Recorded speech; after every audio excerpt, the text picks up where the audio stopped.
Yeah, you know that if I don't get money for my hair, there's no sex tonight. You know that if I don't get money for beers, if the gas man doesn't get money for beers, kids are going to be shouted at. The cat is going to be kicked. The dog is going to be kicked.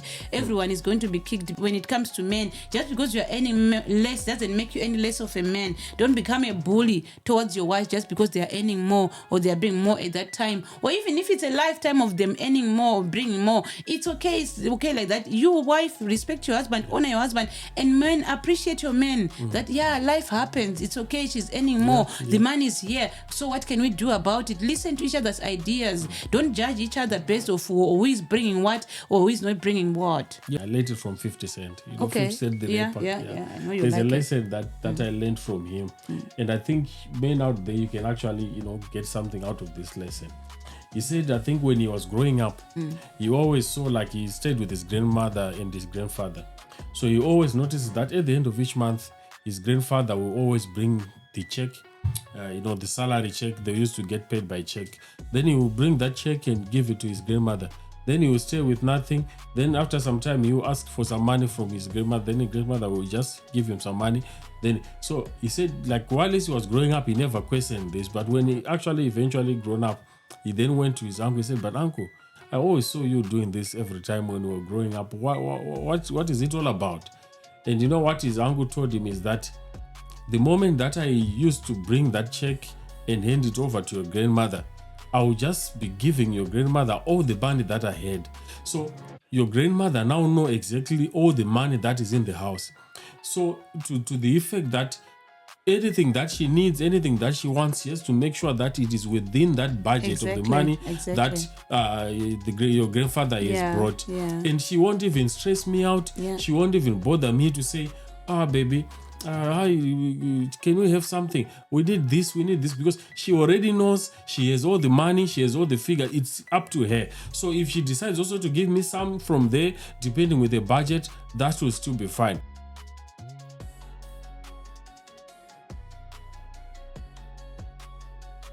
Greetings. Welcome to Real Life Conversations with Israel and Rongai. I'm with my beautiful wife today. How are you doing? Kanye. Yes. Yes. Hi, babe. How are you? Hi, guys. How are you? Good to see you. I just want to say you guys are amazing. Yeah. It's very important when you are doing something to see older people, mature people supporting you, sitting down to watch you, to see what you're doing. It makes us feel so humbled. So we appreciate all your follow-up, guys. All those screenshots that you send us whilst you're sitting, watching us, looking at us. It makes us feel so honored that you take time to just off your busy schedules, your busy works and everything. You sit down, you're watching our podcast. It makes us feel so humbled, and it motivates us to do more, to develop more, to want to be better people as individuals, as a couple, as podcasters. It motivates us to be better. So we really appreciate you guys. Thank you so much. Thank you so much. Thank you. We are seeing all the comments, all the new messages. We really appreciate. And we also got some requests, to bring some other people who have more knowledge in relation to even like that topic that we spoke about, with building houses, getting mortgages. So we are working on that one. Just watch the space, guys. Thank you so much. So today we've got also another very interesting topic that we're going to discuss. It's about finances. Yes. Money matters. Yeah. So before we go any further with this topic, I have a confession to make. Yeah. So the thing is, my husband, he shows me the money that he gets from all his jobs, from everything that he does. He will show me his pay slip. He will show me the money. He will show me his bank account. But inside of me, deep inside of me, somewhere inside of me, I just feel like my husband has money. He still has money. Even if he's on minors, he still has money. So guys, tell me, is there something wrong with me, or I'm just a wife who believes in her husband, that my husband is always loaded, is always rich? I can see that he's on minus, but I'll be like, babe, can you send me lunch?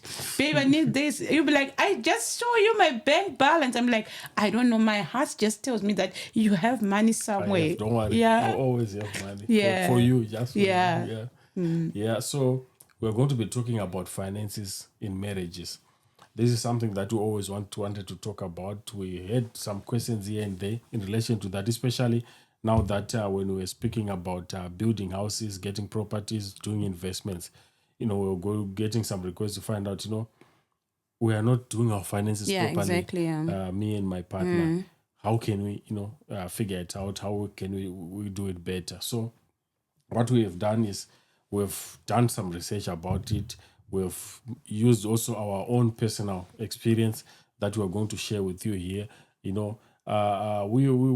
even when we started, when we, what do you call it? It's when we started marriage or when we got married. We got married. When we got married, we also had different ways of how we manage funds together with my wife. So that as well, we managed to see where we, with time, with growing up in a relationship, we realized some other things that don't work, and we also adopted some other things that work. Yeah, that's very true. So, like my husband said, that for you to be able to start saving for the mortgage, or you to be able to start saving for buying a house or building a house, you need to know how to manage funds, how to work together as a couple, as a team, to make sure that we are saving, we are doing the rightful thing, we are spending properly, and all that. So we are going to talk about how to manage money, how not to overuse money, and all that, different kind of things about how to make sure that you have something to save on the side. You're not living from hand to mouth. Yes. And the first one on this aspect that you just spoke, Onga, is to make sure, like, that's the point number one. Money, it says money must be discussed openly. Yes, yes. There's no reason why you have your partner, you don't discuss your funds properly. You hide how much you are making, you hide how much you are spending, everything to do with money. If you are a couple, if you are in a relationship, and if you want your relationship to grow in the right trajectory, you have to make sure you are disclosing everything. Everything has to be on the open.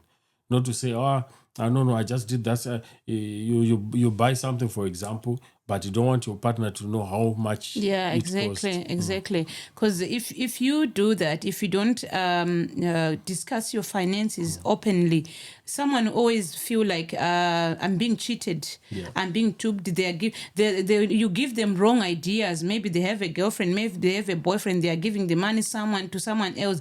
It's you and me in this relationship. We are trying to make sure that we manage our funds for kids. We know our bills in the house. We do this, we do that. If you discuss your money, your income openly, it will make it easier for you to be able to save without hiding everything. Sometimes there are some of people like me who sometimes like to do impulse buying. Still, even though sometimes that you have got that weakness of sometimes impulse buying and buying things that you go, especially nowadays with online shopping. You go online, you see these things, and then you end up just clicking, I've got 20 pounds in my account. Okay, I'll just order. It's only £5. And that £5 would have made a difference. So it's very important to... It's 5 loaves. Exactly. So it's very important to make sure you discuss your funds and try to find a way of making sure that you were going to talk it in the future.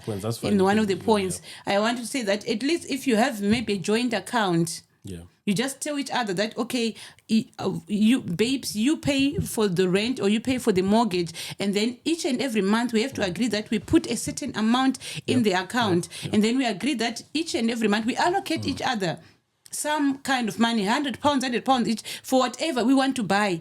That's not money for groceries. That's not money for lunch. It's just something to make sure that I know that I have something for me. Because the moment that we discuss, we plan, we use the money up to the last cent without me having anything to myself, to just know that if I want to buy a little bit of this, maybe I want to buy my makeup or something, I don't have to keep on coming to you, say, okay, baby, can I have £20 to buy my makeup or to buy my pads, to buy Adora's pads? At least I need to have a little bit of something to me to just, knowing that you've got money that is to yourself, that you're not going to be questioned about. It gives you a certain glow and a certain satisfaction. Just know that there's this money that no one is not going to ask me about, this £100 or this 150. That is just mine. Grocery money is there. bills money is there, or lunch money is there, but that one. So if you have that money, you won't have to hide or lie or try to do other things and say, I bought the groceries for 150 pounds when you bought it for 145. That £5 will make a difference. So opening up, communicating, allocating each other funds, it makes life easier and it makes transparency easier if you are not being limited. But by the more you try to limit me, you take everything, every fund you are following after every £100. It's okay to follow up as long as you give me you give something for me to be able to have something for myself. And then the one that we agreed to say that this we're going to discuss, this we're going to open up about, that one, follow up. Okay. Von, did you do this? Vongai, did you do this? Where is that? So we said we're going to put 500 in this account. Have you put the 500? This month I didn't manage to do it. Why?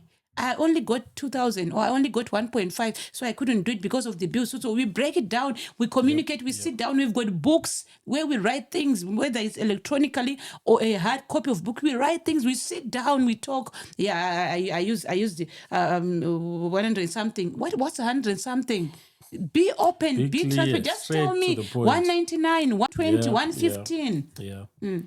Yeah, like what you were just talking about, there's a lesson that I actually learned, and the person that I learned this from is just funny. I learned it from 50 Cent. 50 Cent, the rapper. Yeah. I know you there's like a lesson that I learned from him. And I think men out there, you can actually, get something out of this lesson. He said, I think when he was growing up, he always saw like he stayed with his grandmother and his grandfather. So he always noticed that at the end of each month, his grandfather will always bring the check, the salary check. They used to get paid by check. Then he will bring that check and give it to his grandmother. Then he will stay with nothing. Then after some time, he will ask for some money from his grandmother. Then his grandmother will just give him some money. So he said, like, while he was growing up, he never questioned this. But when he actually eventually grown up, he then went to his uncle and said, but uncle, I always saw you doing this every time when we were growing up. What is it all about? And you know what his uncle told him is that the moment that I used to bring that check and hand it over to your grandmother, I will just be giving your grandmother all the money that I had. So your grandmother now know exactly all the money that is in the house. So to the effect that anything that she needs, anything that she wants, she has to make sure that it is within that budget of the money that your grandfather has brought. And she won't even stress me out. She won't even bother me to say, baby, can we have something? We need this. She already knows. She has all the money. She has all the figure. It's up to her. So if she decides also to give me some from there, depending with the budget, that will still be fine. So I'm not saying this is what you should do, but if you follow this, it can actually help you. It can actually help your marriage as a couple, because there is a lot of lesson to learn. Because when your wife or your husband, or when you both of you know how much you have in your bank account, how much you have as a family, how much you have, you now know exactly what you can afford. Because if my wife doesn't know how much I have, maybe she will just assume I'm loaded. I have money for fuel for the whole month. But in actual fact, I don't have. Then she'll probably spend the money that she has on something else that we could have avoided and maybe postponed it to the next month, thinking, no, is the money. But if you communicate, you let each other know how much you have in the house. That way it will be more free and it will help you to actually know how you can actually manage the funds that you have to have it more effective. Because if I don't know, if you don't disclose how much you have, you don't give it to me, that's when I start having ideas. Does he have a girlfriend? Does he want to give it to someone else? So I would try even to demand more money, even for the things that I don't even need. I'll just make things up to try to make sure that I'll milk it all off you, so that you don't have extra money that you misuse or you give to someone else. But the more you open up, the more I know how much we have and everything. It's not like I don't want you to have any money or to spend any money, but I just want you to be able to trust me, for me to be able to trust you with openness. Because if money is hidden and everything, it's hard to trust you with anything. If I don't know how much you're spending, how much you're earning, and where it's going and all that, it ruins the marriage. The foundation, the basis, everything about marriage. Whatever you say to me about anything else, even you ask to wanna make love to me, when I don't know how much you're earning, I'm like, no. You want to make love to me, but you don't want me to know how much you earn. You don't know. You don't want to be accountable financially. Because now I have many questions. So if you don't talk about money with me, if you don't open up to me, who do you discuss it with? Obviously, you talk to somebody. So if you're not talking to me, who are you talking about it with? Who are you planning with? It means you're planning with someone else. If you're not, probably you're not even planning with someone else. You're probably stressed because the money is not enough. You're probably actually embarrassed to tell me that, Vaughn, this month I only earned 1,000. So for you to be able to come to me, you feel embarrassed, maybe because I judge you. Like, you only got 1,000. Is that all you had? So sometimes you feel judged. You're like, I managed to pay the bills. And you probably paid the bills up to the last cent, and you don't have extra money, and you can't come to me because sometimes I judge you. So sometimes your partner doesn't open up about money and about how much they're earning, because you're always comparing your salary to theirs. You're always judging them, belittling them, like, oh, is that all you got? Is that the only money you got? And so they'll be hiding. They'll be telling you wrong figures. You're like, you told me you got 2,000. All right. And you paid bills for 1.1, and you said you don't have money anymore. Where did the 900 go? They lied to you that they got 2,000 because they're afraid of being judged and belittled. So let's not judge each other. Let's not belittle each other. Let's not hide money let's talk about it. Let's put it all on the table. And that way you won't have stress and worry about what is going to happen. I like 50 Cent's uncle's way of doing money. It took a lot of pressure off him. And grandma, the aunt also learned to budget. Like, okay, so this is all we have right now. So I have to work with what we have. This is what we have. But if she didn't know, if she kept on saying, can I have money for tomatoes? Then he gives the money for tomatoes. Can I have money for this? And then even when the money is finished, you keep on going. But the fact that she had the money, this is what we have. I have to work with this. I have to budget this properly. That's a good idea. So, the analogy that I always want to use for marriage is, look at it as like it's a business. Look at it like you are the directors of that business. Either if one could be the finance director, one could be the logistics managing director or whatever. So when you look at these stages, whatever you do in that house, like the same you do in a company, before you start spending, before you start doing any purchases, you sit down as a board of directors. You agree, you come up with a budget, you look at how much resources you have, then you find the best way to allocate those resources. So this should be the same way that you look even at your marriage. How much do you have? How much are you earning per month? Then if you manage to allocate that money properly, you realize probably you can actually do a lot of things. Because you are a team. You need to show that teamwork in regards to you know how they do it even at church, that someone else will keep the safe for the money, and the other person will keep the key. They are trying to avoid people spending the money, getting tempted to spend church money, whatever kind of business. There's someone who is always taking care of the other thing, and then to avoid that thing. So maybe you know that I've got a weakness when it comes to money. I think we have said this before. I've got a weakness of spending money. If I have money, I'll spend it. I'll use it. So it's very important to say, okay, your money, this is what you're going to spend. And then that account where we save money, we both have access to. You cannot take money out of that account without both of us acknowledging and agreeing that we are going to do this. So if you know, you should, and you shouldn't judge your partner. If you know that your partner has got issues with impulse buying, and your partner has got issues with whatever, your partner doesn't want to spend money. There are some people who actually do not want to spend money. They want to just sitting there. But I know we have got needs in the house. Anaya's pants are now torn. He needs new trousers. Our kitchen, we need new pots and stuff. But you just want to sit there. Like, I want to sit in the account. We cannot spend money. Let it sit there. But we need things. So there's the one who is responsible, who wants to make sure that the money is not spent, and the other one who can see where there's need. So you have to agree and concur and talk to each other. Okay, baby, I see the need, but we also need to save. So it takes us to this second point that as a couple, you need to have one vision in one direction. So you need to understand where you are at that particular moment at any given time. Are you in a survival mode where you just need to make sure you are making sure you are in a hand-to-mouth stage? Phase, You just make sure you minimize your costs as much as possible so that you can get to the next stage where you know you grow your finances or whatever.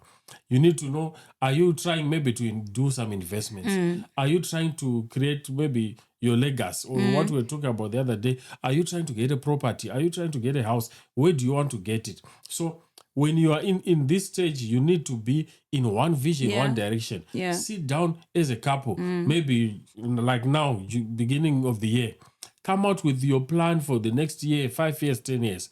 How do you want to do it? Do you want to just save and then buy a house outright, or do you want to save and invest? And do you want to do what you want to do? Agree on it, because you don't want a situation where the other partner, like what you were saying, wants to save, but the other partner is just always on Shein, on Amazon, or whatever. They just want to spend. So if you have this conflict that the other one just like to spend that much and the other one doesn't like to spend, you enter into a conflict. So it reminds me, I think there's one of my brothers mentioned this to me even before I got married to you. I don't know why I always remember what was said before, but he did, say to me that before you get married, or before you choose or you figure out who do you want to get married to. By that time, I think I had not yet even got married to you. But he said that make sure you are marrying the right person. All right. Don't marry someone maybe who give you that much pressure. All right. Yes, it's good. Like, I like to be given that pressure so that I work hard and everything. But he said, don't marry someone who give you that much pressure, because if they give you too much pressure, you also want to please them. I always want to make you happy. I always want to please you. So you end up doing things that are outside the norm just to make sure you please your wife. End up probably doing wrong things, stealing or robbing, or even, committing fraud to other people and everything, just so that your wife is happy. So you have to make sure the person that you have is someone who will push you in the right way, not to push you to say, I've heard of other couples that, if they don't have, like, maybe it could be the car that they want, wanted to say, or that's the what I house that wanted they to want, say, they will just be looking down on their husband. Look at, what is this? Hey, look at this. Hey, look at the other person. Look at this. So you should not do that. Be on the same page. Be in one direction.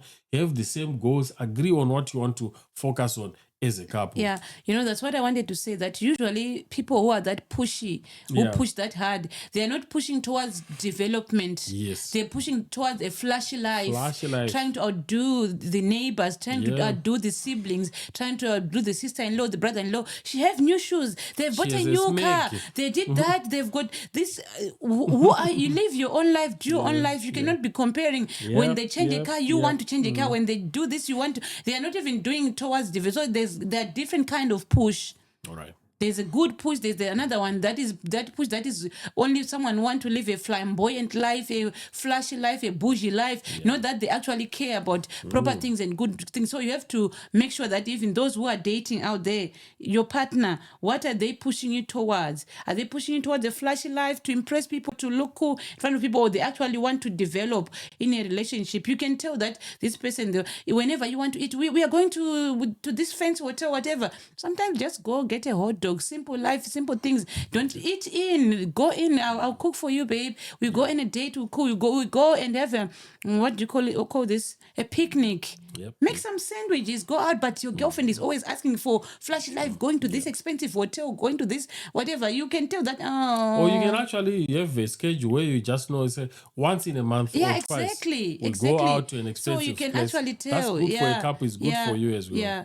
Also, I wanted to say, according to the topic that you just picked, I wanted to say that, that I have seen some bosses getting frustrated when they see that their subordinates are actually doing better in life than they are doing. You see, someone earns less than you do, but they are developing. They've bought a stand, they're building a house, they've got a mortgage, and you've been working, you earn more than them, but you still can't be able to budget and do those things.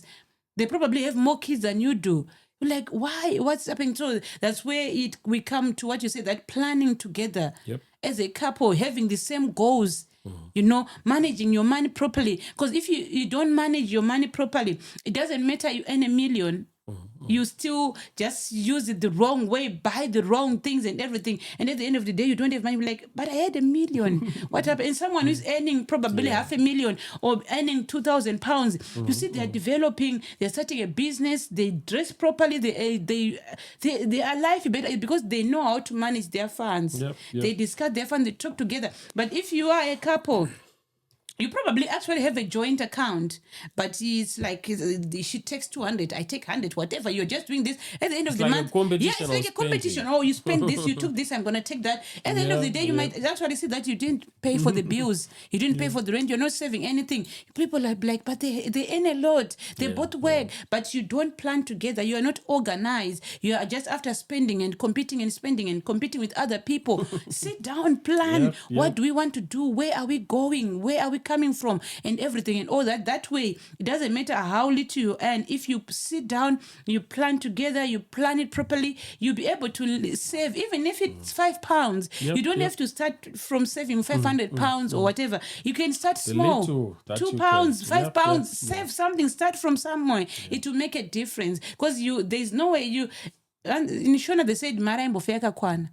There's always, even when you become a millionaire, your life will become even more demanding. You'll be like, when you're becoming a millionaire, I'll be able to save. When you become a millionaire, you have more needs, you've got more responsibilities. So if you are not careful, you will get to become a millionaire but still struggling.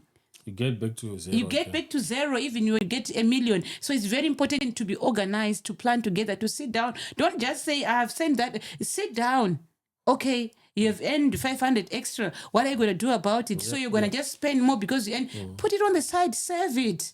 Don't try to spend more because you earned more. Save on the side, put it on the side. Don't change your lifestyle because you have started earning more. Better your lifestyle. There's difference with bettering your lifestyle and increasing how much you spend. You better your lifestyle by saving, by doing, maybe extending your house, doing other things, going to school, whatever. Don't spend more and eat more or get a better car just because you have started earning more. Do something that will actually, if it's an investment car, it's fine if you're going to use it for business or whatever, but don't start spending more, buying more shoes and more clothes just because you have earned an extra £100. Save it. You put it in good use so that you can develop your life and teach your children to save as well. Now we will move on to this one. This one is now very interesting and it relates, I think, especially to couples like here in the diaspora. Oh, this one is for you guys. It says, stop treating money as power. So it doesn't matter who's earning more. It could be the wife, could be the husband. That doesn't really matter. The respect should just remain the respect based on how committed you are to each other, to your relationship and everything. So if you are the husband, you're earning more, you should not maybe treat your wife as your employee or treat your wife any less because you think they are not earning more and you have more money and you are the boss. The same also applies to you as the wife. If you are the wife, you are earning more, you have more money, or maybe the COS is on you, you should not use it as a way to treat your husband in a very bad way because you think you are the one who's earning more in the house. So you feel like, you are the boss or you have more say based on that. Money is just money for the family. It doesn't matter who's bringing more today or whatever. What you need to understand is things can change. Maybe your husband is starting a business or anything. Probably they will start making a lot of money than you. I don't think you would like for them to retaliate to the way you have been treating them, or it could be your wife as well. You don't want your wife to be retaliating to you, to how they'll be treating you. So you have to make sure that money, when it comes to money, it's your money, it's for the both of you. It doesn't have to necessarily be, to be saying, no, this is my money, I'm the one bringing more money. Oh, this is my money, I'm the one paying all the bills. Oh, this is one. No, you just treat the money as the income for the whole household. I was watching and listening. I think I shared with you, Prophet Hubert and Joe's wife, she was talking about money and how we should keep on respecting each other as a couple, regardless of who is anymore. She was saying that I might be a president Okay. at my office, at my workplace. I might have a better job than you have. I might be a boss at my workplace. But when I come home, I'm a wife. Okay. It doesn't matter how much I earn. It doesn't matter how big my office is. But when I come home, I'm a wife and I'm a mother. I should be able to submit, to sit down and talk to you, regardless of how much even if I'm earning more than you are. It doesn't matter. I still have to respect you as the head of the family, as my husband, as the father of my children. I should come and say, okay, Daddy, this is what we have got. This is what we have found. I've been working. I got this. Respectfully. Yep. Don't wear your boss hat, your president house you go. in the house. You and your husband, you're like, no, I did finances. I know about finances, so I know how to use money. I know to start money or whatever. I even earn more. It means that I'm better, I'm smarter than you or whatever. No. Yeah. It doesn't work like that. Like I have learned that tables can turn. Anytime. Even if they don't turn, Yep. you are my husband. Yep. And I am a wife. I should respect you. I should honor you as the head of the house to say, no. He might be earning less, but he's still the father of the house. He's still the husband. So it's very important to show your respect to your partner, to show your respect to your husband. Because if I don't respect you, like you said, that maybe you start earning more. Even when you're earning less, nowadays, I think we are at the end of time, like what we were told, that sometimes it's going to get to a time where women just want a name. Oh, yeah. To just call Mrs. somebody, to just call Mrs. Sundao. Yep.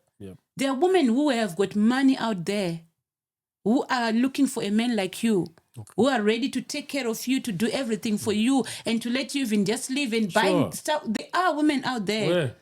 So if I am not careful, I might miss out, I might lose you in the name of saying that I earn more, or I have more money or whatever. I disrespect you and I'll lose out on you. I'll lose out on your husband just because I want to make myself look good or feel good. So it's very important to respect each other. Honor your partner and honor your husband. Yep. Because you might miss out and lose him just because you want to be feel that you earn more or you have more money. Yep. Just appreciate each other for that hard work. Even if your wife is earning more or your husband, just appreciate each other the normal way that you always appreciate each other for doing good and contributing to the family and for committing to that relationship. But don't make it something that you need to look down upon your husband for. And also the other thing also that is also very important. You are my husband. Yep. I love you. I submit to you. I respect you. Let's say I earn more. You shouldn't punish me for that. You shouldn't ill-treat me for that. Whatever I say, even sometimes when I bring a good idea, you're always shutting me down. You're always pulling me down. Because in your head, you've just told yourself that Vonga is saying this because she's earning more. Vonga is doing that because she's earning more. Exactly. So don't make me feel horrible for the opportunity that God has given me at this moment in time to get more than you are. And so it's very important to make sure that you don't make me feel any less or feel like I end up not showing you my full potential. The woman that you could be enjoying. Because I'm afraid of being judged. I'm afraid of even exploring or even bringing more business, doing more things. Because if I do this, my husband will say, I'm saying that because I'm earning more. And I'm now so scared. I'm now so afraid of trying to bring to you ideas and doing things because you judge me, you say. So don't try to shut down your partner, especially when it comes to men. Just because you're earning less doesn't make you any less of a man. Don't become a bully towards your wife just because they're earning more or they're bringing more at that time. Or even if it's a lifetime of them earning more or bringing more, it's okay. It's okay like that. You, wife, respect your husband, honor your husband, and men, appreciate your men. That, life happens. It's okay. She's earning more. The money is here. So what can we do about it? Listen to each other's ideas. Don't judge each other based off who is bringing what or who is not bringing what. If your wife is actually earning more or if your husband is actually earning more, whatever, you should now take that part to just be the thinker of what can we do with this more money that we're having. How do we invest it? How we multiply it? Appreciate him, but then think also what can you do better to multiply that so you can both be earning more. And also the other thing is that talk about your feelings, your financial feelings. Talk about them. Baby, sometimes when you speak to me like that, or whenever you say like that, when it comes to money, I feel like you're only saying that because I'm not bringing enough money, or I'm bringing less. Probably they are not even aware that that's how you feel. They're not aware that they're making you feel that way. They're making you feel small, or they're making you feel like you don't think or whatever. Maybe you're a stay-at-home dad or a stay-at-home mom, a housewife. The way your husband talking to you, because in your mind probably you have told yourself that is they are saying that because they are the one who is working, but probably that's not what their intent. That's not what they are trying to do or trying to say. So it's important to open up. Babe, but whenever you talk to me like that or use those big language like deficit or whatever, and whatever, those account words. Sometimes you're an accountant, you know about money, you've got this big word that you use. I don't understand anything about it. Speak to him. What do you mean when you say we are on deficit or we are on minus, whatever? What does that mean? What are you trying to say? Help me understand. Surplus. What is surplus? What does that mean? What are you saying? Help me understand. So if you use big jargon, if you use this big, don't be shy.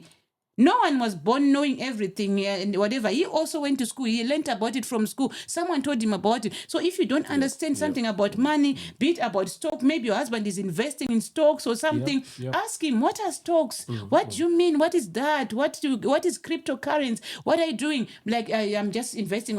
Tell me. Help me. Explain to me. What is cryptocurrency? What is stocks? What is everything? Talk to your partner. Help them understand. They'll probably help you.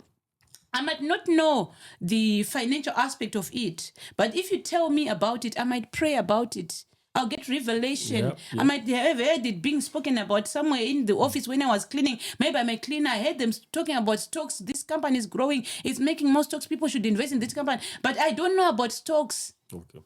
But if you tell me, I know, maybe I work somewhere where people talk about that. I heard them saying that Econet. I heard them saying that what's your phone? iPhone is selling stocks. They are getting more money. If you buy stocks from there, whatever. If you buy shares from there, you get money. Talk to your partner. Don't think just because I'm not an accountant or I'm not a marketer or I'm not a psychologist, I don't have to know. You don't have to talk to me about those things.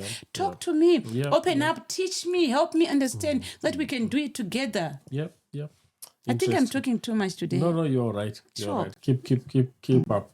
I'll give you a star if you're at school. Okay. So the next thing that we want to talk about is that as a couple, where possible, have a joint account. Yes. I think you mentioned it earlier on. If you have a joint account, it helps you to manage your funds. You can actually agree and say, how much are we going to add into this account every month? That will go towards your bills or towards your savings and everything. Yes. Then it doesn't mean that each and every one of you will stay with nothing. You still have some money and still have also some bills that you agree to say, because here with direct debits and you need to create also a credit score and stuff like that. So you also still need to have your account in your name, doing those transactions and everything. But having a joint account will help you as a couple to have that, family bank, know that this is what we have and this is how it's growing and this is how we are spending it. So it's good to have a joint account as a couple. Yeah, it's very important. And also, like we say, every month and every day is not the same. Sometimes this month I'll earn more. I'll actually have, instead of having 200 pounds extra, maybe I have 400 pounds extra. Don't hide it from your partner. If we agree that we're saying that we're going to put 500 each into this account, if I have extra more, I say, baby, this time I have 200 extra, I'm going to put 700 into the account. Maybe next month I will only have 200. And then I say, this month, baby, I didn't have enough shifts. I didn't get enough. So I'm only going to add 200. Don't judge me. Don't shout at me saying, you're not working hard or whatever. Don't judge each other. And don't feel embarrassed. I mean, I know men have got a big ego. They are afraid of being judged or feeling small, whatever. If you have earned less this month and saying, maybe probably you don't have something to invest to put into that joint account, talk about it. Tell baby, this month I didn't have enough money to put into the account. And I shouldn't judge you and say, you're not doing this. Don't judge each other. Whatever you agreed on, do that. But if that month I don't have enough to put, talk about it, explore. And you should know. You should know. It's not something that I have to explain to you. You know myself. Okay, this is my. I send you a screenshot, or I tell you, okay, I got 2,000. You have access to my account. You've got access to my email. You see the email. Oh, okay, Wongai got 2.5 this month, and our bills. Our monthly bills. She has to put into 1.5 into the bills. So it means that she's now left with 1,000. So she's going to put 500, and then the other 500 we're going to put and then allow me to come to you and to talk to you and to tell you about okay, this is what we got. Don't believe I saw the amount, I saw the money, I saw what you got. So why are you saying this? Why are you saying that? Maybe I did something. Maybe I got a revelation to help someone, and then I forgot to tell you. Maybe it was a prompt, or maybe I did an impulse buying, or I did something like, oh baby, you saw that amount, or I invested into this, I did that. But it's very important to also discuss your investments with each other before you make a big move or big investment. It's always important to discuss with your partner. Imagine that money that we put aside into the joint account, you hear of this whatever investment, and then you just take everything and then you put into that, or maybe we lose or maybe we gain. But it's still important to discuss with your partner how you use that money that you have put into the joint account before you. And what you just said will take us to another very important activity or thing that you need to do as a couple, which is budgeting. All right. And also what you need to understand is budgeting is not like a way that you can use to punish each other, to say, oh no, my wife wanted to buy hair, so we are budgeting, we are not including it in this budget, we are just putting it to the next, or whatever it is that you think. It's not about punishing each other, but budgeting is about allowing you to know how much you are going to spend even before you spend it, exactly, and how much you are going to remain with after that. So when you are budgeting, it enables you to plan even your whole month or your whole year together, to say, okay, this is what we're going to do, this is what we're going to spend, this is what we're going to remain with. Then if you actually commit to your budget, you stay within your budget, you can actually even save even from your budget, that your budget, exactly. So it actually helps you as a couple. You actually know exactly what you are going to be doing. You actually know exactly what's going to happen. Yeah, it's very important to stick to your budget.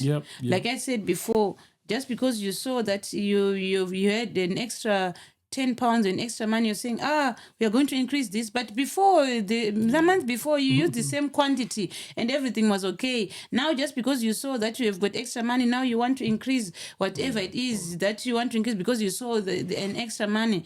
Stick to your budget. Make sure that you don't move away from that just because if you earn more, put it to that joint account, save it. Don't adjust your, but maybe even shrink it instead of extend it because you have seen money. Okay, baby, is it by any chance possible for us to remove 10 pounds from this budget? You saw our groceries, we managed to save this and that. Let us cut our budget and save more instead of extending it just because you have earned more. Stick to your budget and you'll be able to save. Agree on the spending limits, for example. How much are we going to spend? If this one goes beyond this, let's not buy it. This thing that you want to buy, even when you're going out, you want to buy clothes for the kids, you just agree to say, if the amount that you want to spend goes beyond this, please, we'll do it next month. Or, you are just agree, and then you stick to it. Not to say when you go there, no, I realize, this one wanted me to add more 100 pounds or 50 pounds, then you end up, overspending. So make sure you review and all deal with your finances together as a couple. Oh, this one is very interesting. The next one, guys. Oof. Deal with the extended family wisely. So, as a couple, you need to agree. Like, there's nothing wrong with taking care of the extended family, supporting extended family. This is what you should do because that is why we are all family, even with that extended family. You have to support each other. Sometimes things are up and down. You also need their support one day or the other. So, you need to agree as a couple to say, for example, how much are we going to send maybe to this? Like, you remember, when we got married, I was coming from my family, you're coming also from my family, but we are now one family. So you may agree to say, maybe this month we are sending to your mom, next month you are sending to my mom. Then we agree on this, or you are actually sending, maybe just you divide the amount that you want to send between the two families, and then you send. Then also, one thing that I notice also that sometimes causes conflicts in families, like, for example, my mom is not feeling well and we need to maybe send in some money. Then we agree, okay, let's send 100.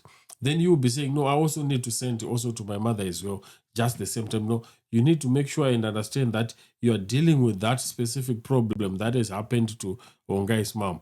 Then when you want to deal with mine, that's a different issue, and it should not also come into that same conversation to say, now that you've sent there, I need also to send there. No, you just deal with what is there. Then you also, when you have that agreed amount that you send maybe monthly or every 2-3 months, whatever you agree on, that is a different setup. For emergencies, that's a different thing as well. But at the same time, communicate about it. Don't just automatically just send without informing your partner. Then it can cause unnecessary conflict, even if your partner was not going to say no. So I'm going to give these 2 examples, that I got from friends when we were discussing about extended family and helping others. I was talking to a friend of mine, and she was saying that, our siblings, our extended family members can be selfish sometimes. Just because you are in diaspora, they think that you always have extra money. You always do. And someone said that they think that money grows on trees.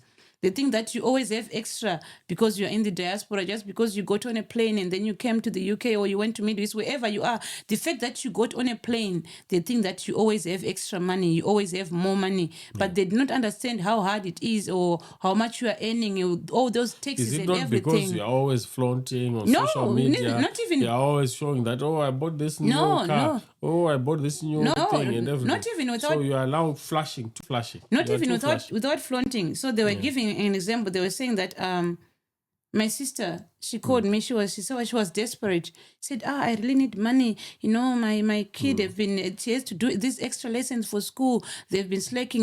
Teachers are on strike, so they need money for her to do extra lessons, private lessons, and all that. And she sounded so desperate.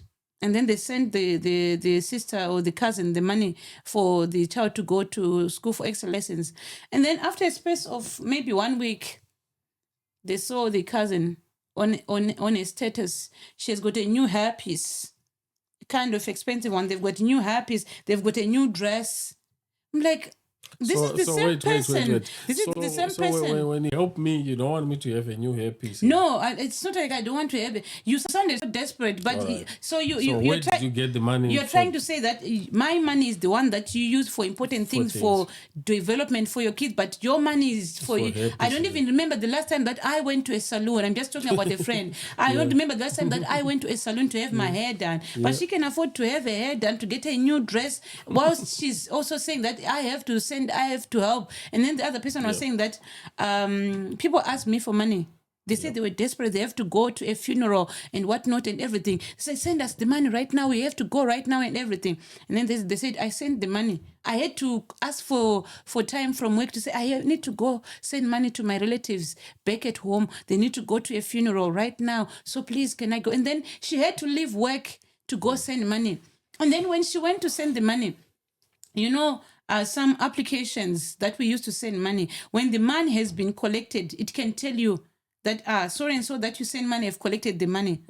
He said that with all that agency that she was being told that we need the money right now, they already had money. They went to the funeral, they went to the activity they didn't pick up the money. And then after 2, 3, 4 days, that's when they went and picked up the money. You see, sometimes they already had money. They just wanted you to send money to make you feel so like they need the money, everything to and which is not fair. It's good to help. It doesn't hurt, back wherever you are, whether you're in Africa, another country, to ask me, are you okay? How is the UK? How is wherever I am? Do you need help? You can send me money from Africa. Doesn't mean that because I'm in the UK or I'm in America or I'm in Australia or wherever I am, I have money all the time. You could send me money from there. Okay, my sister, do you need money? It's your birthday. Can I send you money? But people think that when someone is in diaspora, they are the one who have to send the money all the time. I had this painful story that someone was staying, I think, in the diaspora as well for many years. And they'll be getting those calls like what you were saying. Oh, we need money for school fees for so-and-so. Oh, we need money to do this. And they'll be sending, their relatives, in good faith, making sure everyone is happy and everything. Then it happens also that, they actually became sick. they were no longer feeling well. Now they needed to go back home to stay. They built the house, not yet finished, but it was there. So they wanted to when they were going from here to back to Zimbabwe, they wanted to arrive in one of the relatives' houses, and it happens to be that one relative that they used to send money for school fees for kids and everything, And the also was, no, we don't have space for you because the rooms are, the kids are there, they are not at school, so we don't have a place for you to come and crash when you come here. And then they actually overheard that what they were now saying after that conversation they had with, they were now telling other relatives to say, he called me, a guy called me, say he wants to come, he wants to stay with me just for 2 weeks while he finishes his house. And he was like, why didn't he finish his house all these years? He was just staying there, spending his money in the UK. But forgetting that she was that same person that you were paying school fees for their kids. You're sending the money to go wherever they wanted to go, to the Musha, and doing their businesses, their projects and everything. But now they are looking at you as someone who's not like organized and everything. But while you're actually helping it. So there's nothing wrong with helping others, but make sure when you are doing that, you also help yourself also. You make sure you are looking after yourself as much as you want to look after the relatives. Like we said before in the other podcast, that when it comes to relative, extended family and whatever, the priority, those are our elderlies, our moms and our dads, our parents. They are a priority. It's mandatory to send them money. Other people call it black tax. I don't know about that, but it's mandatory for us to send up. But when we are the same age, you are working, we are cousins, we are brothers, we are sisters, try to lessen the burden. You don't know what's happening here. You don't know sometimes how hard it is here. Yeah, it's okay if you ask for money for an investment. Like we said, that send someone to school, give money someone to start a business or something, instead of sending money every month to someone who's got their own family who are capable of working and everything and whatnot. That becomes too much. So if you ask me, I need to start this business, I need to go to school, can you help me? It makes sense, I can do that. But you cannot be expecting me to send you money every month. My brother, my sister, my cousin, you're capable, you've got hands, you can work. You cannot expect me to be doing that. It can only be on emergencies. For example, something happened, maybe to your kids or to yourself or anything, you need that support. Yeah, exactly. I will be there to support you. Yeah, exactly. But for you to just expect that I'm always going to do that, I'm also expecting it from you. Yeah, exactly. So it's very important. As much as I'm in the diaspora, always also check on me. Are you okay? Are you eating properly? Do you have enough food and everything? You can send me money from there. Send me. Also from Africa. Say hi. It's your birthday. Go to KFC. Buy something for yourself. Someone is telling me that sometimes you'll be sending people money back in Africa or wherever you come from. When you go there, they can't even give you, how we like African food, be it groundnuts, round nuts, or to just pick you a packet of maputi or something, peanut butter. They won't even be able to give you something small to say, you're going back to the UK. I have this 2 liters of peanut butter or something. But when you are here, you expect, let's say you believe that in the UK, there is money. We get money here a lot. There's money. Okay, but you have something there. When I come there, are you not able to pick something for me to bring this side? Whatever you have, you are eating, you are surviving. Send me something. Someone comes to Africa. I heard so-and-so is in Africa. Ask them if I can give them maputi for you, if I can give them this something for you, Reiko, whatever it is that you want from Africa. So guys, it's give and take. Let's not be selfish. You remind me of my mom. She used to do that, she would keep, she knows I like groundnuts so much. She'll make sure she keeps all different types of groundnuts. She'll boil them. She'll dry them. She'll roast them. Keep them. She'll have different stuff. Even if you come there and you say, I want to take them, she says, these are for Israel. No, you can't take those ones. So takes us to the next question. Always avoid competing with other couples. Yeah. Live and stay in your lane. Do you? Don't say, now because this couple have bought a house or they've bought a new car or they've gone to a holiday. You see their pictures on holiday. Next week we want to go on holiday. One thing that you don't understand is that they probably started, saving for that holiday Exactly. a year ago. Exactly. Paying But small, you small, just small. you have just seen it on social media now that they're on holiday and you want to go next Yeah, month. exactly. Exactly. You are just giving yourself unnecessary pressure.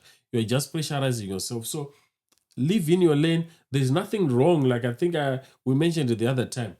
Look at how others are doing it, Yeah. how they're Learn. doing it good. Learn, but don't try to copy exactly what they have, because you don't know how long they've taken Yeah, to exactly. be where they are right now. So don't be pressured about anyone. Don't do anything to think, no, I have to do this. I have to do like this. No. Take your time. Stay in your lane. Yeah. Do you. Yeah, exactly. So, probably it's an apology car. Maybe he cheated. Maybe she cheated. Maybe it's an apology holiday. You don't know how they got there, why they're doing that. Like that joke where they say that, Mr. So, the neighbors have got a new car. I also want a new car. They've got a new house. I also want a new house. And then the husband, they was like, have you heard that the neighbor's husband, he got someone pregnant. I think I should also get someone pregnant. Since we are always copying what they do and whatever they do, we are doing the same. So I should get someone pregnant. So live your own life, because if you want to copy everything, you might end up copying the wrong thing, because you want to live someone's life and you want to be someone else. So just do you. And it's okay to appreciate something that is good. Yes. Oh, guys, how did you save up? How did you get something? There are promotions. You want to do impulse, you want to do instantly. There are promotions that will be there. Maybe the plan they paid for it all in advance. But if you try to do it now, maybe you have to pay more, but you don't know what happens, how it's happening. Do you and stop living someone else's life. Yeah, that's true. Yeah. Next one, have an emergency fund. I think, baby, we need to work on this one ourselves here. Yeah. You need to have an emergency fund. They say, I think maybe 3 to 6 months, just have a buffer that you have maybe in your account. For example, if I lose my job, or if you lose your job, or if anything happens, if you're not feeling well or anything like that, you Or need, if I leave you.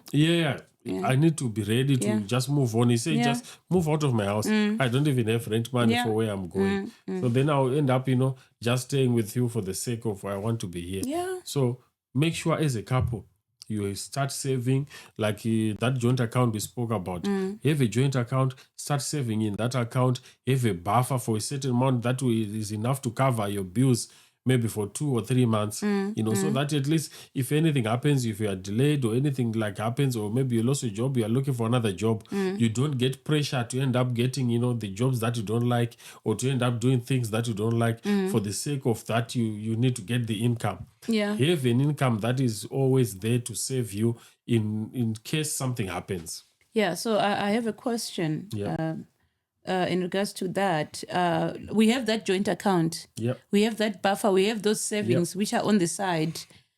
There's a cousin, a brother, someone says, I have an emergency.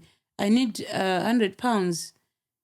Do we take from that buffer? Do we take from that joint account money, or that kind of thing we have to give if we have got extra money somewhere? We are saving for our mortgage. We are saving for our money for something. We have this joint account money. When people come to you and asking for money, or asking you to borrow money, or asking you to give money, is that the account where you take money from, that buffer? Do you take money from that account? Guys, this is a question also for you. In the comment section, tell us what you do. If someone comes to you, a relative or someone, and say, please, I have an emergency, I need this kind of money, do you take from that account? Let me tell you what happens. That relative of yours that is asking you for that money for emergency, they already have their own money, emergency fund somewhere saved, and they don't want to touch that saving. Maybe they are saving for a house, or that they are saving for emergencies. They're not going to touch that money, because they know they can come to you and you're going to touch your savings, you're going to touch your emergency and give them. Yes, if you have your emergency fund that is already set to include those eventualities of your relatives, that's okay. You support them because you already saved it for it. Or if you have another separate fund for those things, do that. But if you don't have, you have to wait until you get paid. You have to wait until you earn that money. It is not always a good thing that you pressure yourself to put in your corner when you cannot afford it. It's always better to speak to your relatives. I'm sorry, at this moment I cannot afford, but wait for me until this month end, or let me try to find a friend who can help me out, or whatever you can choose. But just know that sometimes people come to you because they have already money in their account. Yeah, exactly. But that money they have yeah. is saved for something else. Exactly. And they don't want to disturb it, but they want to disturb you. Yeah, I wanted to say that when you are saving money, maybe, for example, for a specific something, maybe it's a mortgage or developing whatever, once you take that money from your main account and you put it into that account, that money does not exist. All right. It's not your money. Yeah. It's already gone into the mortgage. It doesn't exist. Don't even think about that money. You're out of bread. You don't have bread in the house. Don't think about that money. It's not there. It went to the mortgage. It's not yours. You can't touch that money. You can't have it. Because that's where the challenge is. Yeah, exactly. To ensure that you can actually survive and save at the same time. That's not your because money. That's what most couples are struggling with to save. Because you think, oh no, but I need this. Then you take, oh, but I need that. But you say, just sacrifice. You say, yes, I need it, but I'm not going to have it because I already made another commitment. So if you look at it like it's a direct debit, that is going somewhere where you cannot follow it. Exactly. So you treat it that way. You know, sometimes that's why I prefer doing them around or cooperatives, whatever, where you give, where you have a group of people, you be giving somewhere money. But sometimes it's hard for you to keep it by yourself, to keep it into your account. So when you know that this is not my money, this money has to go to Anaya, and then Anaya will give Israel the next month, and then they'll give it to me. That way, sometimes it's easier. So starting from there, sometimes it's helpful. If you know that you're not disciplined enough to keep the money into your account without using it, without taking it and using it for someone, just do a cooperation with a few friends. Tell them that, okay, this month we're giving so and so. You know that, and if you know that you've got that responsibility of giving someone their money, your money will be enough for your bills and everything. But if you just have it to transfer it and to put it into another account, you see that it's not enough. So instead of putting 500, I'm going to put 400 because it's not enough. But if you know that someone is waiting for their 500, you definitely send their 500 and you'll be able to pay your bills because you'll be disciplined enough to know that this is not my money.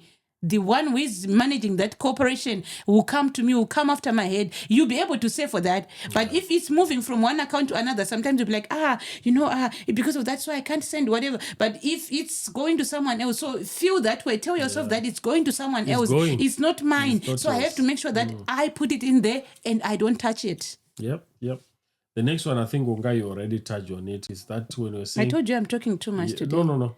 Not that you touched it in a bad way. No. You actually spoke something related to this. Okay. Said invest together, not just earn together. Okay. So if you're a couple and one of you likes, like you're saying, likes stocks, Bitcoin or whatever, you know, make sure as a couple you learn this together. Yeah, exactly. Find out what is it all about. Exactly. What is trading? How do I go about it? Oh, I like maybe tracking and you know those things. What is tracking? Exactly. How do I go about it? Then you as a partner, you learn together each one. Because what it will help you, for example, if I'm into tracking and I need... I don't know that one. You should teach me that one. Yeah. So you don't know, like, for example, I need tires. One tire is costing me $500. And I come to you and said, I need 500 to buy a tire. You're like, £500 for what? You're crazy. Already you don't understand it because you don't know how much Break that tire costs. But if you know like about that layman, business, A, B, C, D, 1, 2, 3. I can tell you also, like in the tracking, that you know they pay you like maybe 1 month or 2 months ahead. Okay. They don't just pay you like when you awake today, I get my money this week. No. I can work the whole month and not get paid. All right. Then I get paid the following month. All right. So when I'm being paid for the following month, they are paying me for the things that I've already done last month. So if you don't understand it, you say, no, baby, you've been working the whole month, but you're not bringing any money. There's no money. What's happening? But if we talk and communicate... I need to come. What do you mean to come? Where did it go? I need to explain break it down. Break it down. So you need to make sure, you know, your partner and yourself, you are on the same page every time. Any investments, any agreements, any strategies that you are doing, come and discuss it with your partner. In bed, before you do anything funny, Funny?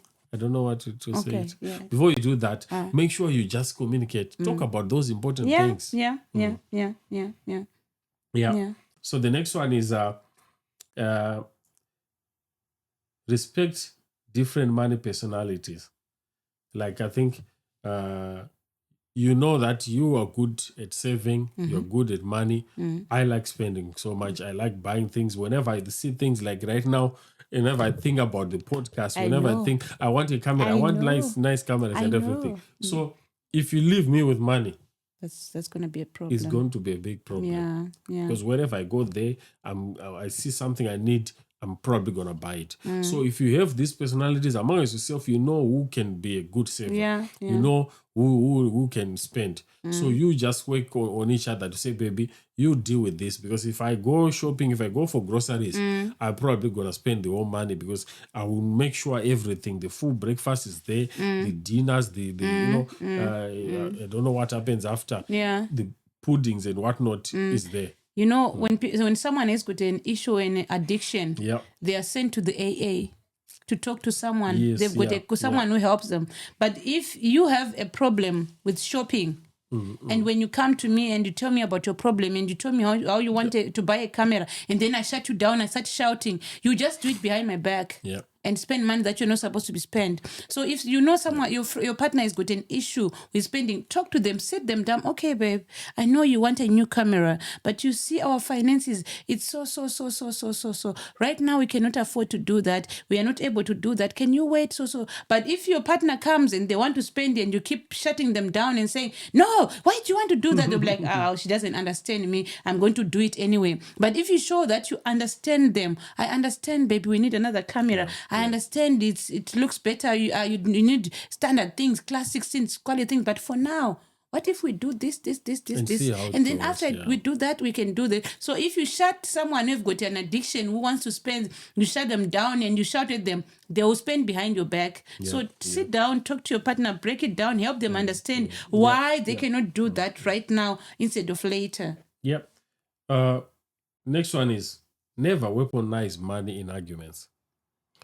For example, you say, no, it's my money. Yeah. No, it's my money. Oh no, I'm the one who brought this money. And I pay the bills. And those kind of arguments, those kind of things that you can say, either you are the husband or the wife, never involve money in your conversation. If you're having an argument, let the argument just run its course.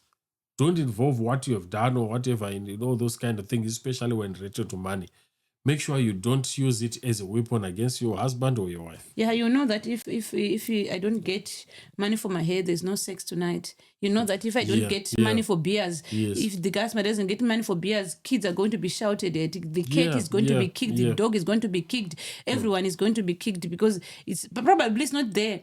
And probably I'm also doing it on purpose. He didn't give me money, so I'm doing that. Or she doesn't want to give me sex, so I'm not going to give her money. So it's not right to weaponize money, to use money to deprive someone or to punish someone. It's not okay. One also important thing is that as a couple, you need to plan for the future. Yeah. Yeah, I think we spoke about the joint account, but this we just want to add on to say, make sure you plan. How are you going to retire? When are you going to retire? How much are you going to save for your retirement? What will happen? All those little nitty-gritties, you just need to plan them ahead because that way you never know. Eventualities can happen anytime. I might not be there tomorrow. You might not be there tomorrow. So I need to make sure that you are set even when I'm not there. You also need to make sure the same. I'm set when I'm not there. I don't want a situation where something happens, in the eventuality. Then you are crying also for your partner. And you are crying also. Yeah, exactly. You're just crying for the money. Like, what am I going to do? People like, oh, she really misses him. Like, no, I'm crying for the money. I'm worried about what am I going to do with future. all these 3 kids without him. So you have to make sure you plan it together while you are still there. You know exactly what will happen. So that at least if anything happens, you both of you know that, my wife is okay. My husband is okay. No one will be like, you will cry. Yes, you'll cry. Oh, I miss him. I'm not going to see him. Not because of finances. No. Tomorrow I'm going to eat my food and everything. Exactly. So that's cool. And buy a new Ben 10. Yeah, no, buy what? A Ben 10. For you? Yeah. I'll wake up from the grave and make sure I kill that young whatever. So I think we're almost good. Yeah. So let's close this one. Well, there was one. This one says healing financial trauma matters. Financial trauma. I tried to find out what is it. So it says many Africans carry poverty scars, survival mentality, fear of lack. So you have to make sure that no matter the kind of trauma that you have, maybe you grow up in poverty, you know that you need to maybe save or whatever, but let it not hold you back from making sure, you live your best life, because I cannot spend. Oh, we used to survive on Don't this overdo only. it. Or don't overdo. Just learn to say that, okay, I survived in this area. It was not a good time, but I need to move on. Yeah, for example, like what happened, when in your previous job, that how you were just told, leave your kids here, leave your car here, You just go. you go. you go, Yeah, just like that. You like come that. home, I'm No, like, no stories. I'm in a combi. I'm like, why are you in a public transport? Like, Yeah. my job is gone. Things So happen. things like that can traumatize us so much that Yep, you'll be yep. afraid to spend money. Be like, what if that happens again? What if you just get sacked again and don't want to have money? It shouldn't stop you from enjoying your life. It must make you smarter. It must make you man smart, so that you know that because of that, now we must learn to serve. It must be a lesson. Yep, Your yep, background, yep. how you grew up without, it should be a good lesson for you, not a trauma, not something that will hold you back from spending and enjoying your life and enjoying your money with your partner. Let it be a lesson, Yep, not yep. something that brings fear to you or that stops you from enjoying life. Yep. Anything you want to say? No. I think I spoke guys, a lot today. we spoke not a lot, but Okay. enough for this Okay. topic. So, a successful I think marriage. I'm excited about money. I love You money. love I money. want us Don't to worry, save you and will have make more a lot. money. You make a lot Yeah. this year, 2026. Yeah. So, guys, you need to make sure that a successful marriage is where you, especially when it comes to finances that we're talking about, it's all about communication. It's all about working together. It's all about teamwork as husband and wife. It's all about making sure you are just on the same page, the both of you. That way you realize that everything will run smoothly, you achieve your goals, you do anything, everyone is happy, and you enjoy your best life. So Yeah. make sure you are working together as a team, husband and wife. You are like a company. You are both directors of the same company. So for this company to be successful, make sure each and every one of you guys is on the same page. Yeah. Thank you so much, guys, for watching this. We really appreciate you. If you haven't subscribed, please just hit that subscribe button. And we really appreciate you guys. We can see our views are growing. We can see even those subscribers are growing as well. Thank you so much for this support. We really appreciate, and we'll continue to grow. We'll continue also to improve. We'll continue also to bring the best that will help you and your marriages the best we can. Thank you, so guys. much, Bye. guys. Bye.